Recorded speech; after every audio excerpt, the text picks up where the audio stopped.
All set for the class. चलिए शुरू करते हैं। हाँ, तो आज जो हम लोग पढ़ने वाले हैं topic that is yields to maturity. Yield to maturity, और आप इसे शॉर्ट फॉर्म में क्या बोलते हैं, YTM। ठीक है, तो what is this about? It is about debt, जो हम लोन लेते हैं। तो this is debt amount which is due by one party to another and can be raised through bank borrowings, FDs, bonds और extra। ठीक है, किसी भी तरीके से जो हमने उधार रेज करना है उसकी बात करनी है, उसके इंटरेस्ट की कैलकुलेशन की बात करनी है, उसकी मेच्योरिटी की बात करनी है। तो सबसे पहले बात कर रहे थे हम, डेफिनेशन है हमारी डेट की, which is amount due by one party to another and it can be raised. Then we have terms associated with the bonds. bonds के साथ कौन कौन सी terms हमारी एसोसिएट की जाती हैं? फेस वैल्यू, यानी कि कितने का बॉन्ड बिकेगा वो उसकी फेस वैल्यू हो गई। कूपन रेट, यानी कि उसका रेट ऑफ इंटरेस्ट, जिस रेट पे वो वैल्यू हमें दी जाएगी वो हो गया रेट ऑफ इंटरेस्ट या कूपन रेट। मैच्योरिटी, कब वो बॉन्ड जो है मैच्योर हो जाएगा और प्रिंसिपल अमाउंट रिलीज कर दिया जाएगा। रिडम्पशन वैल्यू, अगर हम मैच्योरिटी से पहले उस बॉन्ड को मैच्योर करा लेते हैं तो उसकी वैल्यू क्या रियलाइज होगी। ठीक है। मार्केट वैल्यू, मार्केट वैल्यू यानी कि बॉन्ड की करंट मार्केट वैल्यू क्या है, मार्केट में वर्थ क्या है प्रेजेंटली उसकी। End day count, day count यानी कि कंसीडर करना है कि every month is equivalent to 30 days, हर दिन हर महीना 30 दिन के बराबर है, which makes a year equivalent to 360। तो terms associated with the bonds ये हो गए, फेस वैल्यू जितने पे वो बिकेगा, coupon rate, rate of interest, maturity कब वो मैच्योर होगा, रिडम्पशन वैल्यू कैसे उसे रिडीम करेंगे, मार्केट वैल्यू कि मार्केट में उसका क्या प्राइस चल रहा है, और डे काउंट यानी कि 30 दिन के बराबर एक महीना और 360 का एक साल। फिर अब बात करते हैं टाइप्स ऑफ बॉन्ड्स की। तो टाइप्स ऑफ बॉन्ड में फर्स्ट आते हैं फिक्स रेट बॉन्ड्स। यहाँ पे फिक्स रेट बॉन्ड्स है कि आपका जो रेट है, आपका जो रेट ऑफ इंटरेस्ट है, जो रेट है वो क्या रहेगा, सेम, जो रेट है वो सेम रहेगा थ्रू आउट द ईयर, कभी भी चेंज नहीं होगा। ठीक है, जो फर्स्ट ईयर में डिसाइड हो गया है, एक बार जब आपसे कॉन्ट्रैक्ट हुआ उसके बाद वो चेंज नहीं होगा। तो नेक्स्ट पॉइंट आता है floating rate. Floating rate is variable coupon rate as per market conditions. Market conditions के हिसाब से रेट जो है वो मेरा अप एंड डाउन होता रहता है। जो मेरा रेट है वो क्या होता रहता है, अप एंड डाउन होता रहता है।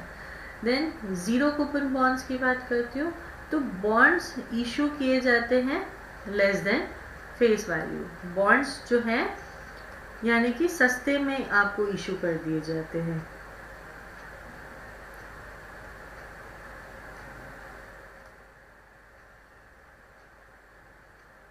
ठीक है, क्लियर आ गया, समझ आई ये बात? किसी को कोई डाउट इस चीज़ में? Then we have bond associated with the risk that are high yield bond. High yield bond क्या होते हैं, जितना ज़्यादा आपका जो रिस्क होगा उतना ही ज़्यादा आपको रिटर्न ज़्यादा मिलेगा। रिस्क फैक्टर हाई तो रिटर्न्स उतने ज़्यादा high. These are high yield bonds. ठीक है, इसके बाद नेक्स्ट वी हैव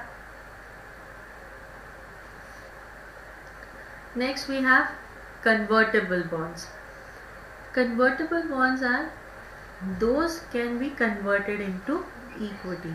ठीक है, क्या होता है कि जब हम शुरू में डिबेंचर्स लेते हैं कंपनी से, उसके बाद जब वो मैच्योर हो जाते हैं और कंपनी के पास उस टाइम पे हमें पेमेंट देने का मौका नहीं है, पैसा नहीं है उनके पास, तो वो हमें ऑप्शन देते हैं that you can become a equity share holder, you can become a owner of the company. तो वो क्या करते हैं, हमारे उस डिबेंचर को, हमारे बॉन्ड को इक्विटी में कन्वर्ट कर देते हैं। ठीक है, then is inflation indexed bonds. Inflation index bonds की अगर बात करें तो ये क्या होते हैं, दीज आर बॉन्ड्स जहाँ पे principal as well as interest both जो है इन्फ्लेशन से रिलेट करते हैं। रिलेशन है किस चीज़ का, इनसे, इन्फ्लेशन से।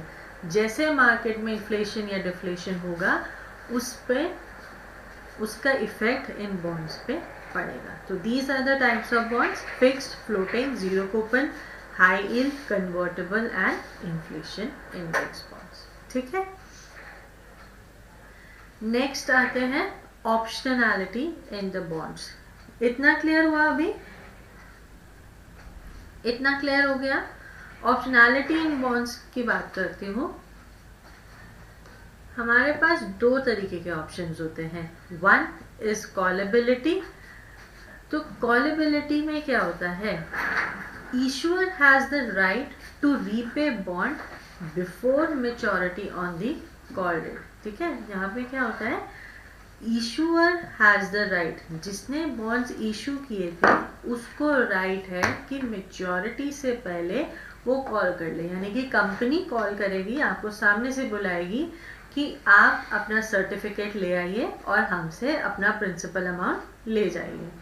ठीक है, तो आप उस पर डिनाई नहीं कर सकते, बिकॉज जब आपके कॉन्ट्रैक्ट में एंटर किया था तब उस पर मेंशन कर दिया गया था कि आपको कभी भी बुलाया जा सकता है फॉर रीपेमेंट। ठीक है, तो ये कॉलेबिलिटी ऑप्शन किसके लिए था, इशूअर के लिए था। अब जो इशूई है, यानी कि जिस इंसान के नाम पे बॉन्ड का सर्टिफिकेट इशू किया गया है, उसको भी तो ऑप्शन मिलेगा। तो उसके लिए जो ऑप्शन है दैट इज पुटेबिलिटी। ठीक है, पुटेबिलिटी में क्या होता है, जो होल्डर है, जिस बंदे के पास सर्टिफिकेट है, वो सामने से आके कंपनी के पास जाएगा और कंपनी को जाके बोलेगा I want my money due to some conditions and please the bond it is the option of put is being there, I want to exercise that.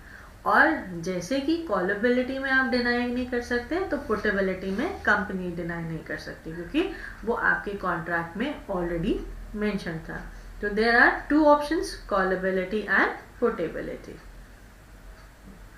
Then valuation of the bonds. अब bond की valuation कैसे होगी, जो हमने उधार लिया है उसकी वैल्यू कैसे कैलकुलेट होगी। सबसे पहली कैलकुलेशन जो हमें करनी होती है that is intrinsic value of the bond. ठीक है, intrinsic value of the bond. अब इंट्रिंसिक वैल्यू को आप फेस वैल्यू भी कह सकते हो, आप मार्केट वैल्यू भी कह सकते हो, आप इनिशियल इन्वेस्टमेंट भी कह सकते हो, आप प्रिंसिपल भी कह सकते हो, depending upon what the question desires of. ठीक है, कभी लिखा होता है फाइंड आउट इंट्रिंसिक वैल्यू, कभी लिखा होता है what will be the market value, what will be the face value. इस तरीके से क्वेश्चन में लिखा हो सकता है एंड आपको फाइंड आउट क्या करना है, intrinsic value of the bond. अब इसका जो फॉर्मूला है, फॉर्मूला इज इन्वेस्टमेंट। ठीक है, इन्वेस्टमेंट इज जो मेरा प्रिंसिपल है, investment is my principal, principal multiplied by coupon rate divided by 100, it is multiplied by 1 upon 1 plus R. ठीक है, 1 प्लस आर इज 1 में जो भी हमारा कूपन रेट होगा उसे सॉरी रेट ऑफ इंटरेस्ट होगा वहाँ उसको कंसीडर करेंगे, plus investment multiplied by 1/1 plus R to the power nth term. ठीक है, अब दो चीज़ें होती है, दो फैक्टर होती हैं बॉन्ड में। One factor is the principal factor and other factor is interest factor. अब ये जो फर्स्ट हाफ है of the formula, this is for interest portion. जो सेकेंड हाफ है, this is for the principal portion. अब ये कैसे पता चलेगा? अब जो आप यहाँ पे n बात कर रहे हैं ना, दिस n हियर फर्स्ट वाले में ये n की जो ड्यूरेशन है ये थ्रू आउट द टेन्योर चलेगा, ये थ्रू आउट द टेन्योर चलेगा। अगर 10 साल है तो 10 चले, यहाँ पे 10 लिख दिया जाएगा टू द पावर 10। अगर 15 है तो 15, अगर 20 है तो 20, अगर 5 है तो 5। ठीक है, कैलकुलेशन वाइज अब यहाँ पे जब हम वैल्यू लेंगे तो पूरे 15 साल की, पूरे 10 साल की, पूरे 5 साल की लेंगे, क्योंकि ये इंटरेस्ट है। इंटरेस्ट डे 1 से मिलेगा। बट अगर मैं बात करूँ किसकी, प्रिंसिपल की बात करूँ, तो प्रिंसिपल जो है कब मिलेगा? सिर्फ लास्ट पे मिलेगा, लास्ट पे मिलेगा। तो nth यानी कि 5th ईयर, 10th ईयर या 15th ईयर पे जो वैल्यू होगी, ठीक है, 1/1 प्लस आर की जो वैल्यू होगी वो हम यहाँ कंसीडर करेंगे लास्ट में। ठीक है, क्लियर हो गया formula? Investment multiplied by coupon rate divided by 100 multiplied by 1/1 plus R to the power n plus investment divided by 1/1 plus R to the power n। ठीक है, अब इसका formula, investment stands for amount invested, coupon rate CR is coupon rate और rate of interest, R stands for rate of return and N stands for duration of bond। Clear है ये formula? Any doubt? ठीक है, अब ये जो valuation of the bond है ये एनुअली है तो आपका फॉर्मूला यही चलेगा। उसके बाद ये जो है कंपाउंडिंग सेमी एनुअली है। अगर कंपाउंडिंग क्वार्टरली है तो फॉर्मूले में थोड़ा सा चेंज क्या हो जाएगा। अगर सेमी एनुअली है या हाफ ईयरली है तो आपका रेट ऑफ रिटर्न और रेट ऑफ इंटरेस्ट ये क्या हो जाएंगे, डिवाइड हो जाएंगे 2 से, और जो टाइम है वो हो जाएगा मल्टीप्लाइड बाय 2। यानी कि अगर 10% का इंटरेस्ट है तो वो 5 हो जाएगा, और अगर रेट ऑफ इंटरेस्ट 12 है तो वो 6 हो जाएगा। तो दोनों रेट्स क्या हो जाएंगे, हाफ हो जाएंगे, और टाइम अगर 5 साल था तो वो मल्टीप्लाई होके 10 बन जाएगा। क्वार्टरली के केस में क्या होगा, वो डिवाइड बाय 4 हो जाएगा, और टाइम जो है वो 4 से मल्टीप्लाई हो जाएगा। Clear?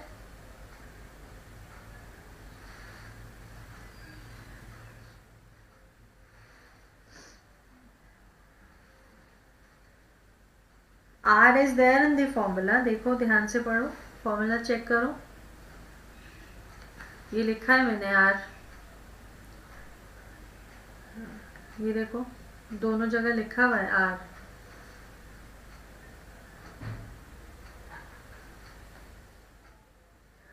And R is rate of return, YTM, जो हम टॉपिक पढ़ रहे हैं YTM, that stands for R। उसे रेट ऑफ रिटर्न भी बोलते हैं और YTM भी बोलते हैं।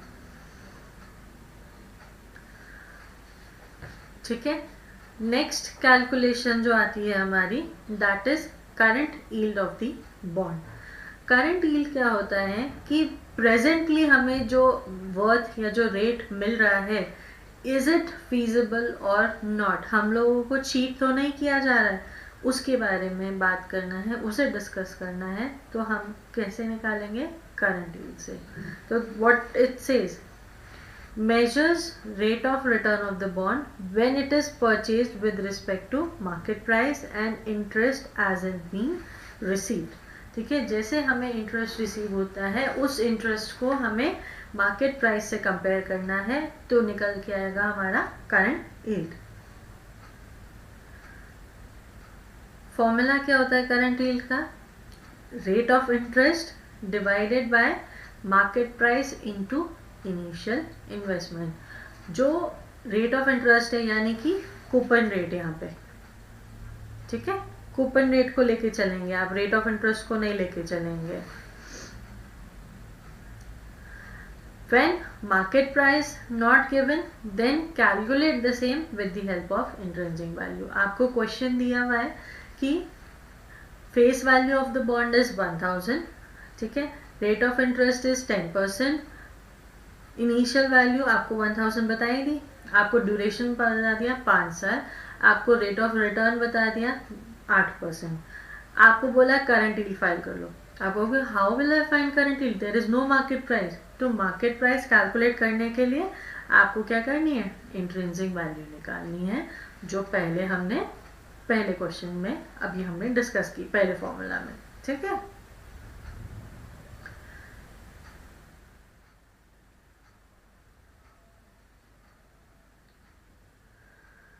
इसके बाद आ जाते हैं अगले फॉर्मूला की बात करते हैं, that is yield to maturity. जब हम टॉपिक ये पढ़ रहे हैं तो दैट मीन्स हमें ये भी कैलकुलेट करना आना चाहिए.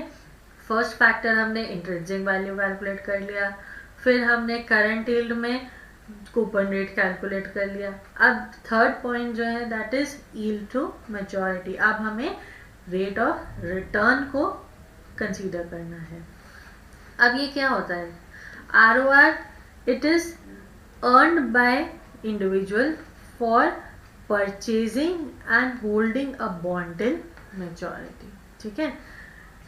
It is a discounting rate which equalize my present value of cash flow to current market price, ठीक है. क्या होता है yield to maturity, discounting rate है जो इक्वल करता है मेरे कैश फ्लो को और मेरे करंट मार्केट प्राइस को. कैश फ्लो इज जो हमें पैसा मिलता जा रहा है बाय आवर इन्वेस्टमेंट, ठीक है. अब इसके दो मेथड्स हैं कैलकुलेशन के. फर्स्ट मेथड की अगर मैं बात करूं, वेरी सिंपल फॉर्मूला होता है इसका, it is C plus FV minus PV divided by T whole upon FV plus MV divided by 2. अब यहाँ पे इसे बता दूं कि ये जो इक्वेशंस हैं इनका मतलब क्या है. C is your coupon rate, this is your face value, this is your present value, this is your time N, this is your market value, and 2 is the average, ठीक है. याद रहेगा. If rate of return is not given, then we have to calculate it. ये इसीलिए तो formula है कौन सा, YTM का, ठीक है. तो फर्स्ट मेथड हो गया आपका coupon rate plus face value minus present value divided by T upon face value plus market value का एवरेज, ठीक है. Then we come to the second formula.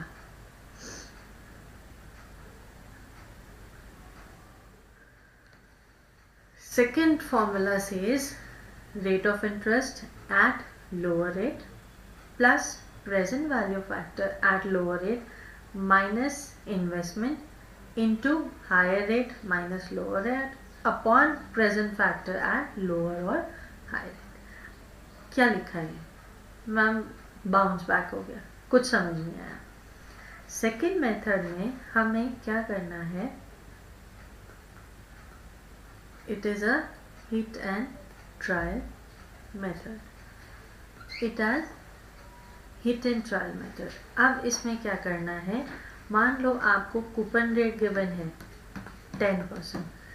अब आपको जो इनिशियल इन्वेस्टमेंट दिया गया रहता है क्वेश्चन में, उस इनिशियल इन्वेस्टमेंट से एक वैल्यू हायर चाहिए, एक वैल्यू लोअर चाहिए. तो जो हमें रेट ऑफ रिटर्न रखना है उसे कूपन रेट से 1% ऊपर रख के देख लो, 1% नीचे रख के देख लो, 2% ऊपर रख के देख लो, 2% नीचे रख के देख लो, और उस हिसाब से जो वैल्यूज़ आएंगी उन्हें पिक कर लो। 8%, 11%, 9% या 11%, आप इन पे वैल्यूज़ कैलकुलेट कर सकते हो। अगर आपने 8 और 11 पिक किया है, ठीक है, तो यहाँ पे आपका क्या आएगा, ROI एट लोअर रेट, तो यानी कि 8% आएगा। PV value at lower rate, यानी कि PV वैल्यू ये क्या है, इंट्रिंसिक वैल्यू, कितने परसेंट पे, 8% पे। तो जो 8% पे आपकी इंट्रिंसिक वैल्यू आएगी for the given duration with the rate of interest, वो यहाँ आ जाएगी। इनिशियल इन्वेस्टमेंट यहाँ आ गई, जो हायर वाली है वो यहाँ आ गई, और जो लोअर वाली है वो यहाँ आ गई। ये 11% यहाँ लिख दिया हमने, और ये यहाँ लिख दिया। क्लियर हुआ? बताओ। एग्जाम्पल से नहीं करवा सकती सर, एग्जाम्पल आपको कोर्स में देखना पड़ेगा, पूरा प्रॉपर वीडियो देखना पड़ेगा तो पता चलेगा। मेरे पास सिर्फ 5 दिन है सिलेबस कंप्लीट कराने के लिए,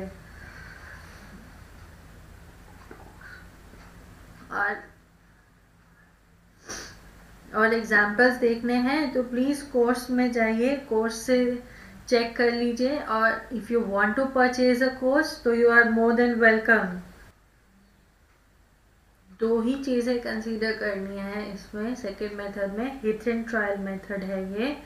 रेट ऑफ इंटरेस्ट जो आपको कूपन रेट दिया है, एक वैल्यू उससे ऊपर की लेकर आनी है, एक उससे नीचे की वैल्यू लेकर आनी है, और उसके हिसाब से क्वेश्चन को पुट करना है, ठीक है।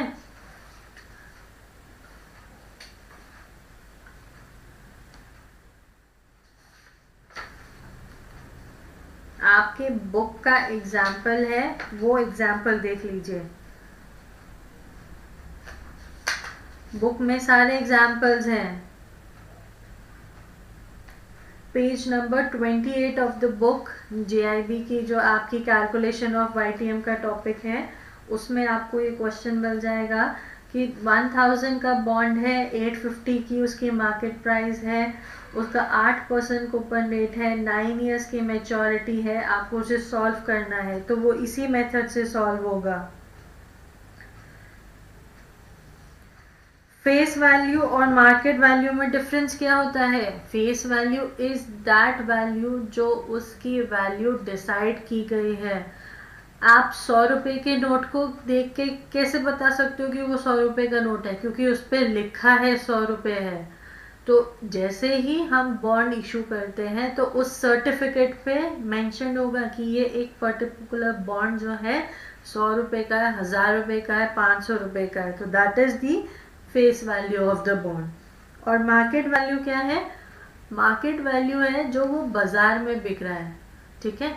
आप कोई चीज़ बनाते हो, आपने प्रोड्यूस की है, ठीक है, प्रोड्यूस हुई 100 रुपये की, मार्केट में जब वो पहुंची है तो वो 200 रुपये की हो गई, आपके पास पहुंचते पहुंचते वो 300 रुपये की हो गई। मार्केट प्राइस चेंज हो गया। एक्चुअल प्राइस तो उसका 100 रुपये था, बन के रेडी हुआ 100 रुपये में, बट आपको कितने देने पड़े उस चीज़ के लिए? 300 रुपये। तो वो उसका मार्केट प्राइस हो गया, क्योंकि चैनल ऑफ डिस्ट्रीब्यूशन बढ़ गया। तो बॉन्ड के साथ भी यही होता है। अगर आप किसी स्टॉक एक्सचेंज से खरीदोगे या अगर आप किसी स्टॉक ब्रोकर से खरीदोगे तो वो अपनी कमीशन देगा, अपनी कमीशन तो खाएगा ही खाएगा।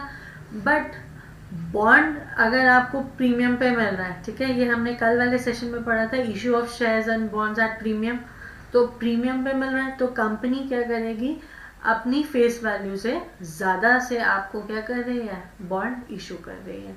तो फेस वैल्यू इज जो फिक्स्ड प्राइस है कि इससे नीचे नहीं जाएगा, ठीक है, इन केस अगर हम डिस्काउंटिंग नहीं कर रहे हैं। Which formula should be used solving the question? Depends कि क्वेश्चन कैसा है, क्वेश्चन का स्ट्रक्चर क्या है। हम लोग कोशिश करते हैं कि फर्स्ट फॉर्मूला से क्वेश्चन करके आ जाए, बट फर्स्ट फॉर्मूला से क्वेश्चन नहीं आता, बहुत कम आता है। वो आपको सेकेंड मेथड से ही फंसाता है, ठीक है। हाँ, it is a tricky game. अगर लग गया तुक्का तो ठीक है, रिवर्स प्रोसेस से कर सकते हो कि जो एग्जाम्पल्स दिए हैं उन्हें पिक करके देख लो, but it is not possible, होता नहीं है। चंद्रशेखर जी का कहना है कि जब मैंने आपकी क्लास देखी है वो इससे ज़्यादा इंथुजियास्टिक होती है। सर इंथुजियास्टिक तो अभी भी है, सुबह सुबह का टाइम है आपका, इसलिए आपको लग रहा है कि इंथुजियास्टिक नहीं है।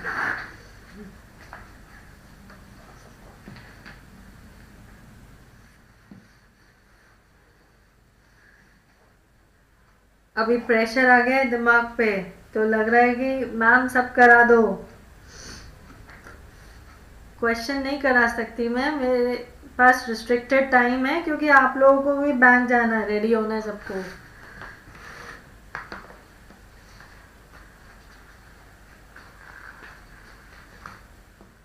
ठीक है, तो मेरा जो YTM का टॉपिक है वो यहीं पे ख़त्म हो जाता है जब हम इन मेथड्स को डिस्कस करते हैं। हमने अभी इस टॉपिक में जो डिस्कस किया वो क्या था,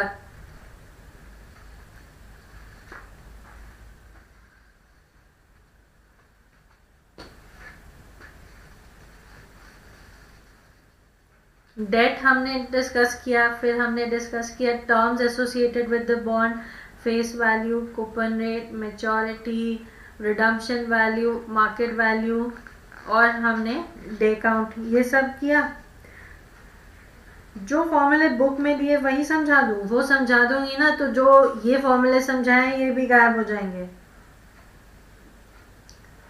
type of bond, fixed, floating, zero coupon, high yield, convertible and inflation indexed. Options, call options होता है, पुट ऑप्शंस होता है, दो ऑप्शंस हैं। वैल्यूएशन ऑफ द बॉन्ड, सबसे पहले इंट्रिंसिक वैल्यू निकलती है, उसे हम फेस वैल्यू भी कह सकते हैं, उसे हम मार्केट वैल्यू भी कह सकते हैं, उसे प्राइस ऑफ द बॉन्ड कह सकते हैं। ठीक है, जिसे हम कंसीडर कर सकते हैं अपने क्वेश्चन में फॉर्मूला में डालने के लिए। इसमें सेमी एनुअली और क्वार्टरली कंपाउंडिंग होगी हमारी। फिर करंट यील्ड निकालना है। करंट यील्ड में हम क्या मेजर करते हैं कि हमें जो रेट्स मिल रहे हैं करंटली वो सही है या नहीं, तो वो कैसे होंगे, rate of interest divided by market price into initial investment के साथ। अगर मार्केट प्राइस एक्चुअल में गिवन नहीं है तो आप उसे इंट्रिंसिक वैल्यू की हेल्प से कैलकुलेट करेंगे। फिर आते हैं हमारी यील्ड टू मैच्योरिटी में। फर्स्ट मेथड सिंपल है, cash plus face value minus present value upon T, then face value plus market value divided by 2. Second method is formula, rate of interest multiplied by lower rate plus present value at the lower rate minus investment into higher rate minus lower rate, present value at lower minus present value at higher rate। ठीक है, चलो फटाफट अपनी book का illustration देखो, page number 28। Verbally discuss कर रही हूँ मैं उसे। कैपिटल बजटिंग स्टार्ट करने से पहले उसे वर्बली डिस्कस कर रही हूँ, सॉल्व नहीं करूँगी। 1000 रुपये का बॉन्ड है आपका और उसका मार्केट प्राइस जो है वो 850 दिया है। ठीक है, उसके बाद क्या है आपका, कूपन रेट है और 9 इयर्स क्या है, and duration of the bond. अब आपको जो वैल्यू निकालनी है वो एक वैल्यू निकालनी है 850 से अबव, एक 850 से लेस। अब यहाँ पे थोड़ा सा कैच क्या है, यहाँ 850 की वैल्यू उसने क्वेश्चन में दे रखी है। अगर ऐसा कुछ नहीं होता तो हम वैल्यू निकालते 1000 के रिस्पेक्ट में, एक वैल्यू 1000 से ऊपर, एक 1000 से नीचे। ठीक है, अब आपके पास कूपन रेट क्या है, 8%। अब इंट्रिंसिक वाला फॉर्मूला याद कर लो। इंट्रिंसिक वाला फॉर्मूला क्या था, initial into coupon rate upon 100 into 1 plus R to the power N ये था, plus initial into 1 plus R nth ये था। अब मेरे को जो वैल्यू निकालनी है, एक वैल्यू मैं निकाल रही हूँ 10% पे, एक निकाल रही हूँ 10% पे, एक निकाल रही हूँ 12% पे। निकालो ज़रा फटाफट बिना बुक में देखे।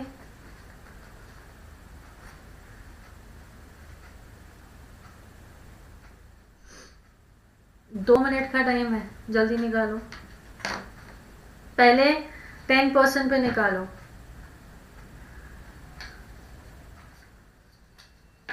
इनिशियल रखोगे 1000, इनिशियल रखोगे 1000, कूपन रेट रखोगे 8%,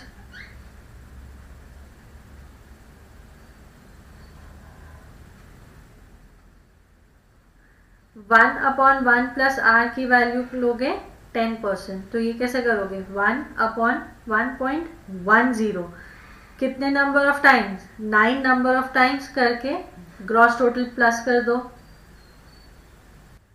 उस ग्रॉस टोटल को प्लस करने के बाद जो आपकी वैल्यू आएगी वो आएगी 5.759। आई या नहीं आई? अब उस वैल्यू को मल्टीप्लाई कर दो किससे, इनिशियल से। तो 1000 था आपका, 1000 का 8% आ गया 80, तो 80 मल्टीप्लाइड बाय 5.759 आ गया। तो ये हो गया आपका कौन सा पोर्शन, इंटरेस्ट का portion, plus initial 1000 into 1 upon 1 plus 1.10 nth power, यानी कि 9th ईयर की वैल्यू कितनी आई 0.424, उसे मल्टीप्लाई किया और आपका जो टोटल वैल्यू आ गई अब वो आ गई 884। तो 10% पे आपकी वैल्यू आ गई 884 की। एक वैल्यू हो गई मेरे पास 850, एक हो गई 884। अब एक इससे कम चाहिए, तो अब 12% पे निकाल लो। तो इनिशियल अगेन आपका कूपन रेट तो कितना रहेगा 8% ही रहेगा, but 1 upon 1 plus R to the power N, यहाँ पे 10 की जगह क्या आ जाएगा 12 आ जाएगा। 12 की कैलकुलेशन का आपका जो आंसर आएगा वो आएगा आपका 787। ठीक है, दो वैल्यूज हो गई मेरे पास, फर्स्ट 850, देन 787 एंड देन 884। अब फॉर्मूले में इसे इनकॉर्पोरेट कर देती हूँ। ROI at lower rate, lower rate कितना था मेरा 10%, तो अब यहाँ ले लिया 10%, plus present value at lower rate, 10% पे वैल्यू कितनी निकल के आई 884, माइनस इनिशियल कितनी थी 850, अपॉन लोअर पे 884 minus 787 multiplied by difference of higher minus lower, ये बनेगा आपका फॉर्मूला। इसका आंसर निकाल लीजिए सॉल्व करके, ये आएगा आपका 10.71 या 72। अब YTM ख़त्म करके हम नए टॉपिक पे बढ़ रहे हैं, दैट इज कैपिटल बजटिंग। ठीक है, थोड़ा सा आपस में रिलेशन इन दोनों का ये रहता है कि कैलकुलेशन पॉइंट ऑफ व्यू में जो हम इंट्रिंसिक वैल्यू की कैलकुलेशन वहाँ करके आए थे YTM में, वो थोड़ी सी हमें यहाँ पे भी हेल्प मिलती है। डिस्काउंटिंग जो हम निकालते हैं नेट प्रेजेंट वैल्यू निकालने के लिए, वो हम यहाँ पे भी कंटिन्यू करते हैं। वहाँ पे आपने ROR YTM निकाला था with hit and trial method, that was internal rate of return method। वो internal rate of return method capital budgeting में भी लगता है। ठीक है,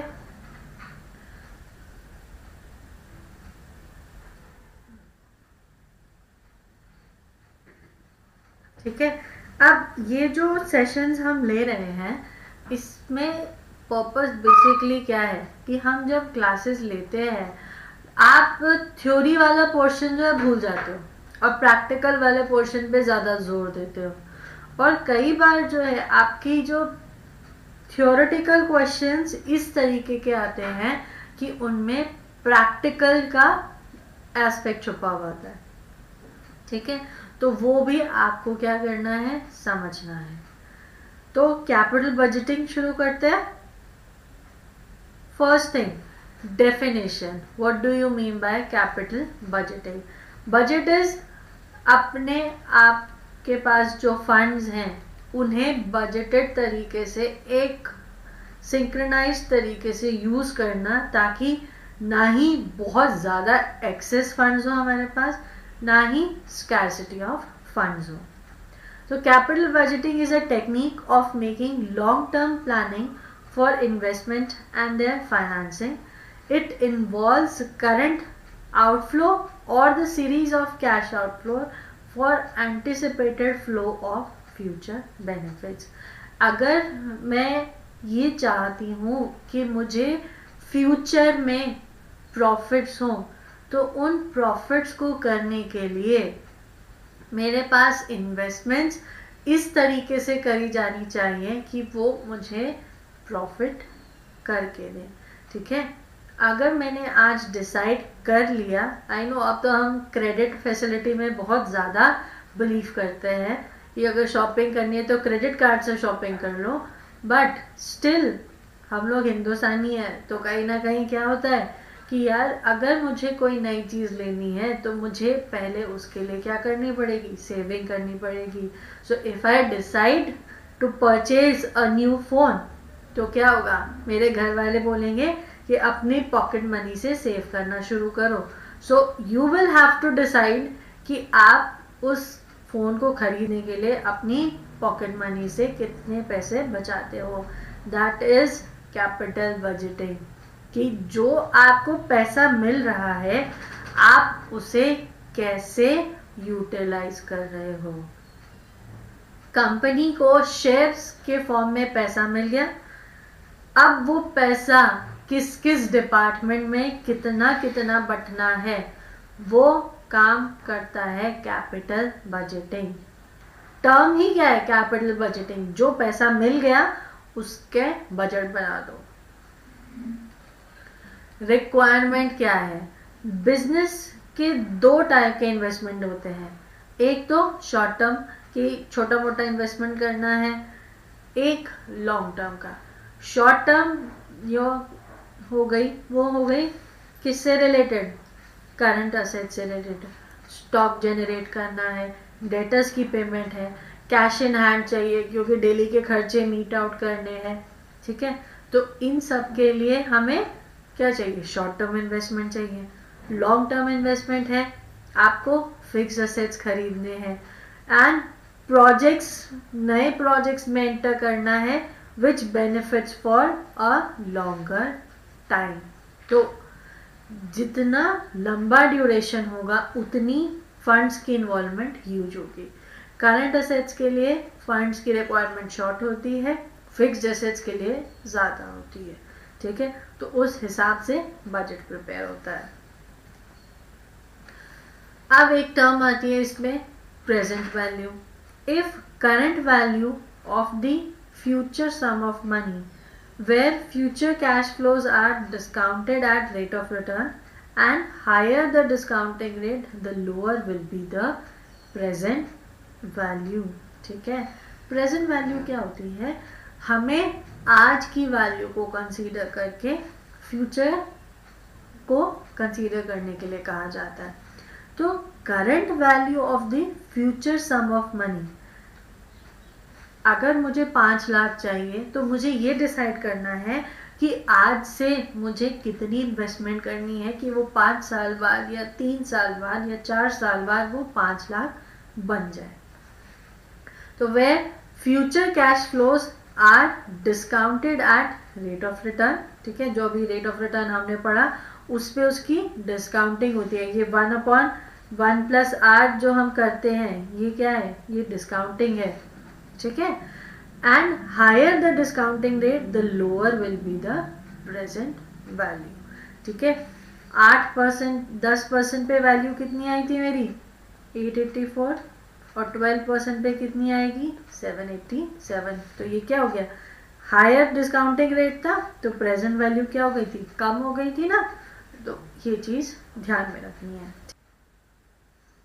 अब डिस्काउंटिंग कैश फ्लो टेक्निक्स क्या होती हैं. डिस्काउंटेड कैश फ्लो टेक्निक्स में हमारे पास दो फॉर्मूलाज हैं, NPV and internal rate of return.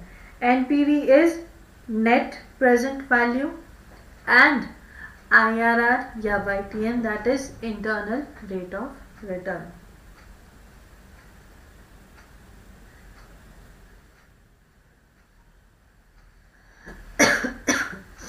तो डिस्काउंटिंग टेक्निक्स वो डिस्कस करते हैं.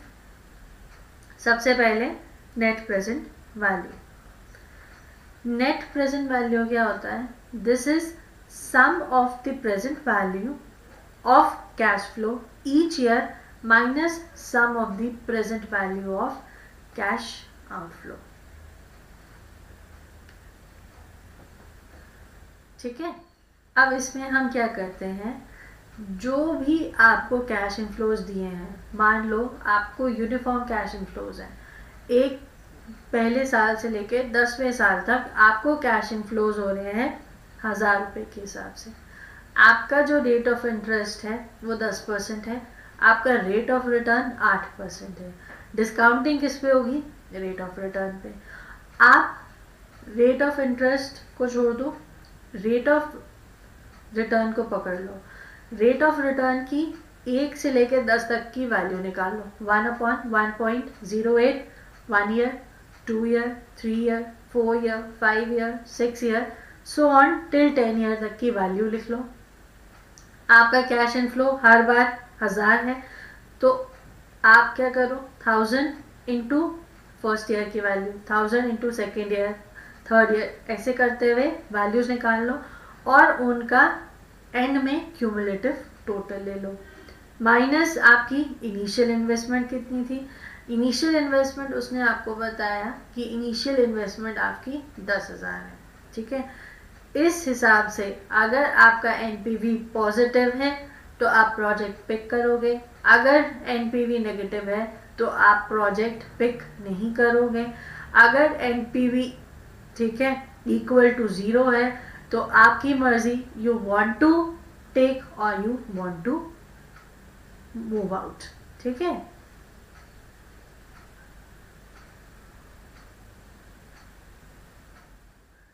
ठीक है. अब इसे कंसीडर कर लेते हैं. अगर एनपीवी नेगेटिव है तो वेल्थ रिड्यूस हो जाएगी, अगर एनपीवी पॉजिटिव है तो वेल्थ इंक्रीज हो जाएंगी. इफ एनपीवी इज 0 तो उसमें कोई चेंज नहीं होगा. ठीक है, एनपीवी नेगेटिव है तो इसका डिसीजन ये है कि आप रिजेक्ट कर देंगे उस प्रोजेक्ट को, आप उस इन्वेस्टमेंट में नहीं जाएंगे.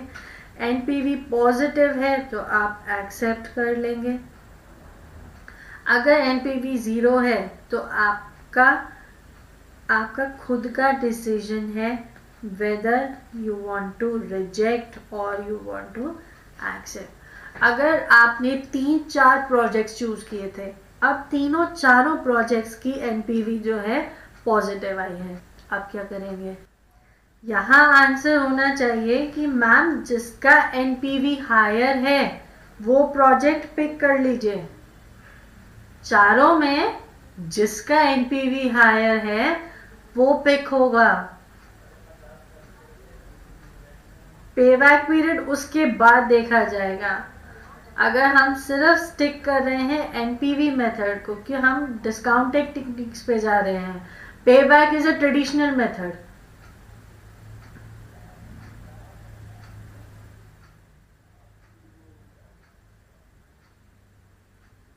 सारे पॉजिटिव हैं तो सारे ही अच्छे हैं.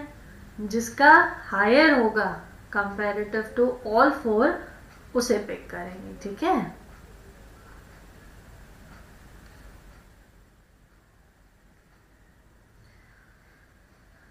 नेक्स्ट पे पढ़ रही हूं मैं, that is internal rate of return. what does it says? It calculates actual rate of return provided by specific stream of cash inflows compared to cash outflows. It uses trial and error approach to find discounting factor in order to equate original investment to cash inflow. क्या करते हैं? Hit and trial करते हैं ना. 8% पे निकाल लिया, 10% पे निकाल लिया, 12% पे निकाल लिया, 11% पे निकाल लिया, देखते जा रहे हैं. ठीक है, कि कौन सी वैल्यू इनिशियल से ऊपर की होगी और कौन सी इनिशियल से नीचे की होगी.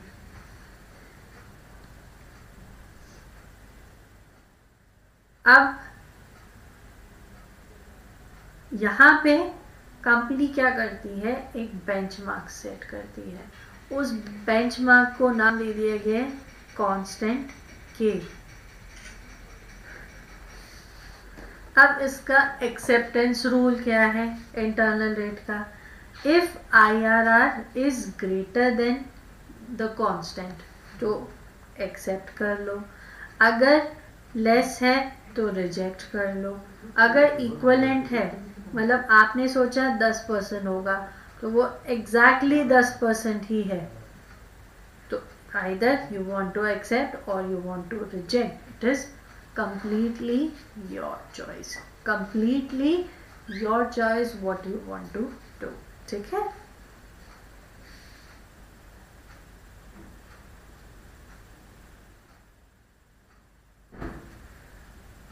Then limitations of IRR. IRR method की limitations क्या है? Involves tedious calculation. मैम कहाँ तक वैल्यू निकालें? 10% पे भी आ रही है, 11% पे भी आ रही है, 12% पे भी आ रही है, समझ नहीं आ रहा है कि कैसे निकालो. कोई शॉर्टकट बता दो. तो शॉर्टकट बता दो, यानी कि ये मेथड क्या है? टीडियस है. ठीक है, क्योंकि हमें कंटिन्यूसली कैलकुलेशन करके देखनी पड़ेगी. Produces multiple rates which can be confusing. ठीक है, 8% पे वैल्यू आई मेरी 1000 रुपये, 9% पे value I 1010. Just in example बता रही हूँ. ठीक है, 7% पे वैल्यू आई 1100, ये 900 मान लीजिए. 9% पे 990 आ गई, 10% पे 900 आ गई. अब मैं कौन सी वैल्यू लूँ? 1000 से कम 1100, 990 भी है, 900 भी है, 1000 से ज़्यादा 1100 भी है, 1150 लो. आई डोंट नो कौन सी लेनी चाहिए. ठीक है, तो क्या हो जाता है? थोड़ी कंफ्यूजन क्रिएट हो जाती है, which one to pick and which not. Then third point, projects selected based on higher IRR may not be profitable. Future is unpredictable. हम फ्यूचर प्रिडिक्ट नहीं कर सकते. ठीक है, हम फ्यूचर नहीं प्रिडिक्ट कर सकते. अब मैंने जो रेट पिक किया या जो प्रोजेक्ट पिक किया कंसीडरिंग ऑन हायर एनपीवी, कल को मार्केट कंडीशन कैसी होती है, क्या पासा पलटता है, वो डिपेंड करेगा कि वो प्रॉफिटेबल होगा या नहीं होगा. ठीक है, कितना भी हम क्या कर ले, मार्केट को स्टडी कर ले, कुछ भी कर ले, you can not predict what the future is. किसी को पता था कोरोना आने वाला है? किसी को नहीं पता था. किसी को पता था कि हम 3-4 महीने घर पे बैठे रहेंगे? किसी को भी नहीं पता था. तो it is unpredictable. Single rate of discounting ignores the future rate. अब जो वैल्यू मैंने पिक कर ली, ठीक है, मैंने 9% और 7% पिक कर लिया. इन दोनों वैल्यू को पिक करने के बाद बाकी वैल्यूज का मुझे कुछ लेना देना नहीं है. मुझे उन्हें कंसीडर ही नहीं करना, देखना ही नहीं है.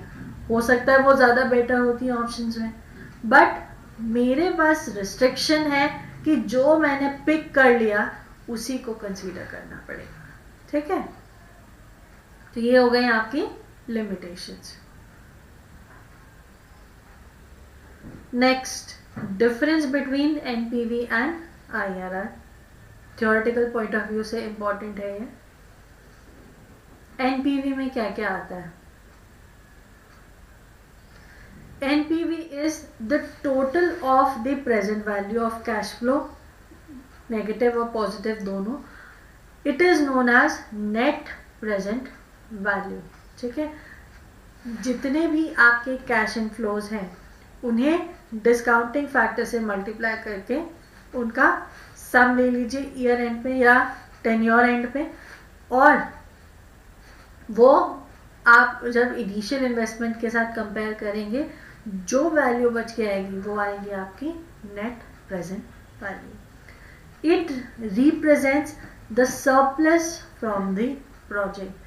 Surplus means the extra money which the project is going to earn, और वो एक्स्ट्रा कब होगी? जब मेरी एनपीवी पॉजिटिव होगी। अगर एनपीवी नेगेटिव है तो that means there is no profit from that project. ठीक है, इट मेक्स डिसीजन इजी। यहाँ पे डिसीजन लेना इजी हो जाता है क्योंकि जितनी एनपीवी हायर होगी उतना मैं प्रोजेक्ट को इजीली क्या कर पाऊंगी? अपने फॉर्म में इनकॉर्पोरेट कर पाऊंगी, उसके हिसाब से बजट क्रिएट कर पाऊंगी। ठीक है, variation in the cash outflows timing will not effect NPV. ठीक है, कैश इनफ्लोज में अगर वेरिएशन है, उसकी टाइमिंग्स अगर एडिक्वेट नहीं है, यानी कि पहला कैश इनफ्लो एक ही महीने में आ गया, फिर कैश इनफ्लो जो आपको उससे रिटर्न्स मिल रहे हैं, पहला रिटर्न एक महीने में आ गया, फिर दूसरा रिटर्न आने में कंसिडरेबली 6-7 महीने लग गए, फिर तीसरा रिटर्न आने में 1 महीना लगा, उसमें ज़्यादा टाइम नहीं लगा, तो this will not effect my NP. ठीक है, then next method is IRR. IRR is, it is described at the rate at which the sum of discounting cash flows equate cash inflows. ठीक है, यहाँ पे हमें क्या करना है? वो रेट्स लेकर आने हैं जहाँ पे मेरा इनफ्लो और आउटफ्लो बराबर आ जाए। It represents point of no profit और no loss. ठीक है, जब इनफ्लो और आउटफ्लो बराबर हो जाएगा तो प्रॉफिट या लॉस होगा ही नहीं। It does not help in decision making, क्योंकि यहाँ तो कंफ्यूजन हो जाती है कि कौन सा रेट लेना है कौन सा नहीं लेना है। Variation in cash flow timings will show negative और मल्टीपल IRR। अगर कैश आउटफ्लो में ज़रा सा भी वेरिएशन हुआ तो हाँ, या तो हमारा IRR नेगेटिव चला जाएगा या मल्टीपल IRR आ जाएंगे। All clear? हाँ, अब आते हैं नेक्स्ट टेक्निक पे, that is capital rationing. Capital rationing क्या होती है? Even if all the projects have a positive NPV और higher IRR, it becomes difficult to select all options due to scarcity of fund. Therefore, funds have to be rationed. ठीक है, अब क्या करना है? हमारे पास जो बजट था उस बजट के हिसाब से हमने 4 ऑप्शंस पिक किए। अब चारों में पॉजिटिव एनपीवी था, IRR सबका हाई आया। ठीक है, बट हमारे पास फंड्स तो इतने हैं कि हम सिर्फ 1 या 2 प्रोजेक्ट्स में ही इन्वेस्ट कर सकते हैं, हम उन चारों में इन्वेस्ट नहीं कर सकते। या अगर मैं चारों में थोड़ा थोड़ा करके इन्वेस्ट भी कर दूं तो क्या वो मुझे वैल्यू डिराइव करेंगे या नहीं करेंगे, वो कंसीडर करना इज कैपिटल राशनिंग। ठीक है, तो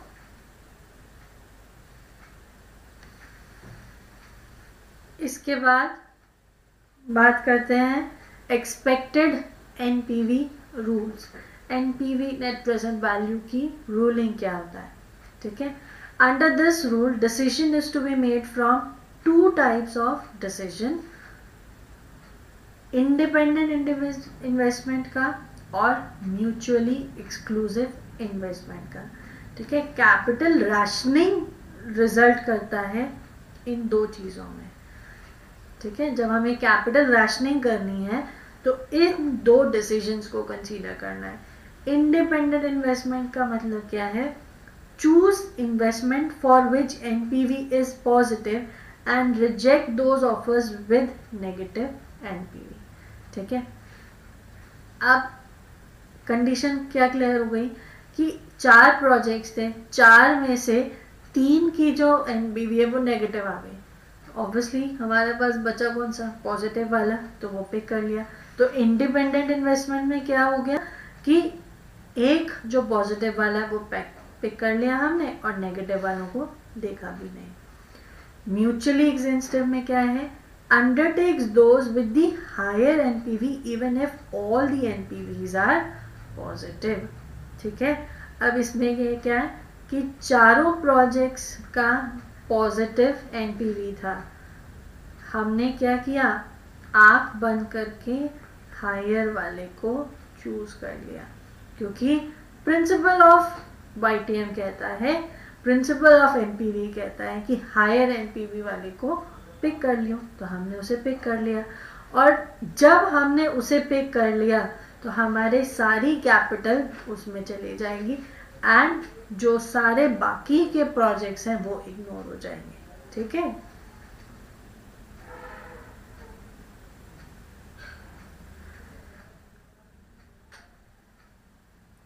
next is non discounted cash flow techniques, यानी कि ट्रेडिशनल टेक्निक्स जहां हम डिस्काउंटिंग नहीं करेंगे, एनपीवी का कॉन्सेप्ट नहीं आएगा।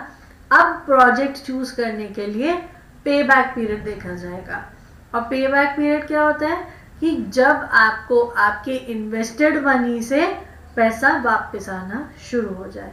ठीक है, और जितना अर्ली आना शुरू होगा उतना आपके लिए अच्छा है। आप उस प्रोजेक्ट में इन्वेस्ट करेंगे जिसका पे बैक वैल्यू लेस होगा। पे back method it seeks to measure length of the time that will be taken before receipt from investment to ensure sufficiency to pay back cost of investment.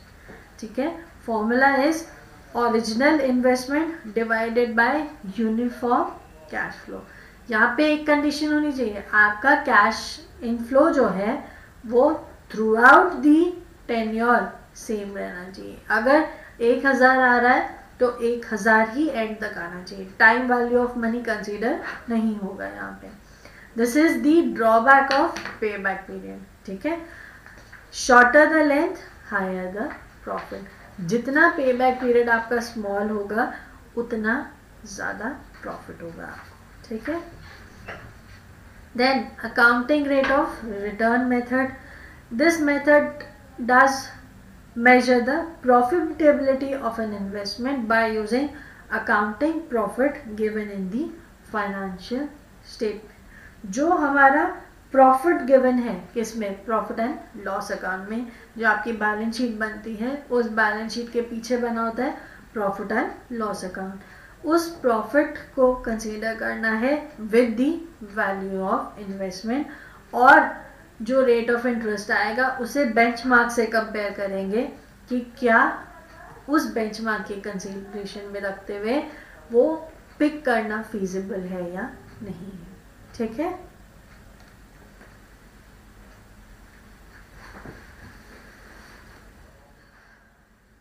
ठीक है, this was all about capital budgeting, जो हमें इस topic में चीज़ें याद रखनी है।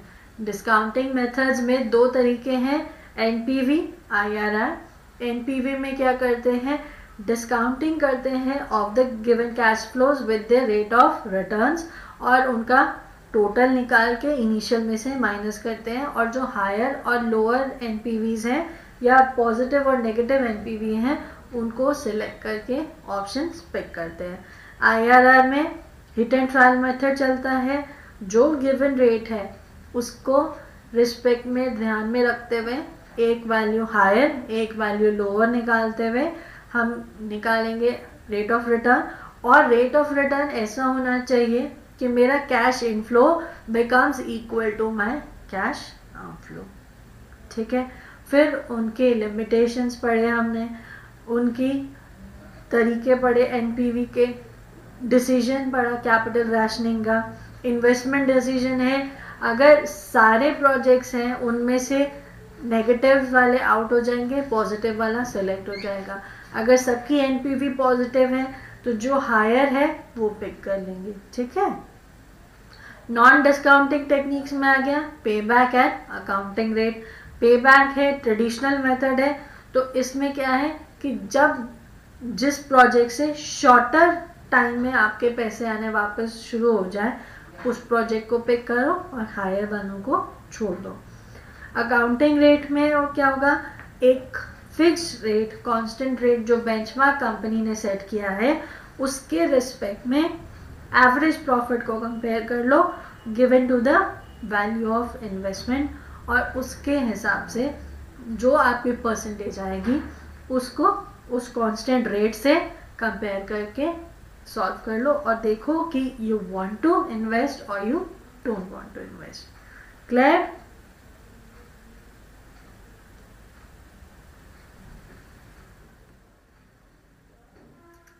तो इसी के साथ ये दोनों टॉपिक्स मेरे आज के सेशन के वाईटीएम और कैपिटल बजटिंग मैंने आपको एक्सप्लेन किए विदाउट दी प्रैक्टिकल। ठीक है, अब प्रैक्टिकल जो करना है वो आपको जो प्रीवियस हमने वीडियोस यूट्यूब पे चलाई हैं या आपको कोर्स में प्रोवाइड की गई हैं उसमें से देख के आपको करना है। क्वेश्चंस प्रैक्टिस करने हैं, उन्हें क्वेश्चंस को प्रैक्टिस कीजिएगा और थ्योरी पढ़ के जाइएगा, थ्योरी बिल्कुल मत छोड़िएगा।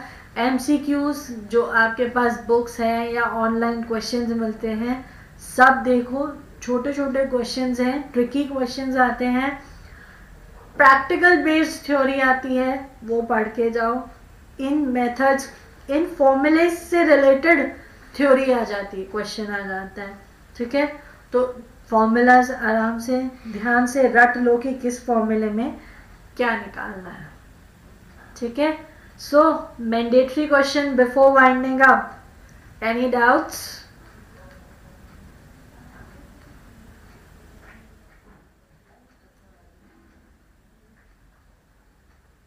बेंचमार्क रेट हायर वाला प्रोजेक्ट शुड बी एक्सेप्टेड और हायर एआरआर वाला।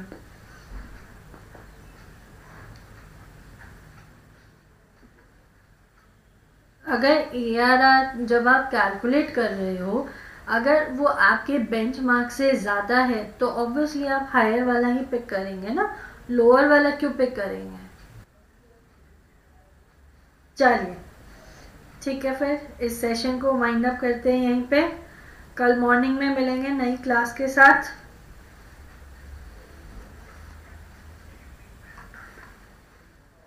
इवनिंग में आपको कमल सर थर्ड पेपर की क्लास देंगे क्योंकि हमारे दोनों पेपर्स एक 12 तारीख में है और एक 13 तारीख को है। तो your class will start at 9 PM sharp. तो प्लीज़ बी सीटेड, डिनर विनर करके सब तैयार होके बैठ जाइएगा। एंड जो आपका ऑफर है वो आपको बता ही दिया गया है कि वो जून तक जो है एक्सटेंड कर दिया गया है आपका कोर्स और आप उसे ले सकते। And we are offering you discount coupons also. That code is, just write it down, OFF500।